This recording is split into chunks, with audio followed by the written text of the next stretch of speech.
Back in September, U.S. Steel announced that it would be temporarily idling a blast furnace in Granite City, Illinois, and pointed the finger at the UAW.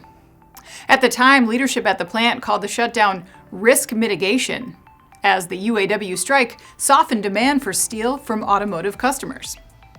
Fast forward a few months and the strike has been resolved, but things for U.S. Steel's Granite City facility haven't. Recently, it was revealed that the company has issued a WARN notice, citing plans to shutter steelmaking indefinitely and putting hundreds of jobs on the chopping block. Some 265 workers were laid off when the temporary shutdown took place, and now another 600 are expected to lose their jobs in January, blowing a massive hole in the workforce of 1,450 at the Granite City compound. U.S. Steel has faced challenges in recent years, and the future of the Granite City facility, particularly, has been up in the air. The company has previously made public its interest in selling blast furnaces, and was even the target of a bidding war as it struggled to gain a competitive foothold.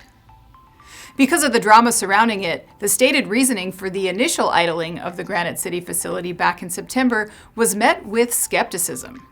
United Steelworkers Local 1899 President Dan Simmons reportedly said that the plant wasn't yet feeling the effects of the auto strike, and that it would take more time and more striking workers before it would. Likewise, local Congresswoman Nikki Budzinski suggested the strike was a mere excuse for U.S. Steel, calling the effort to blame the UAW, quote, a shameful attempt to pit working people against one another.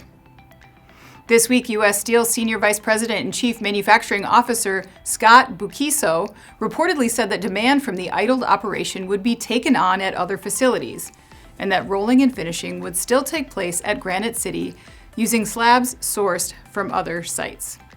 I'm Anna Wells, and this is Manufacturing Now.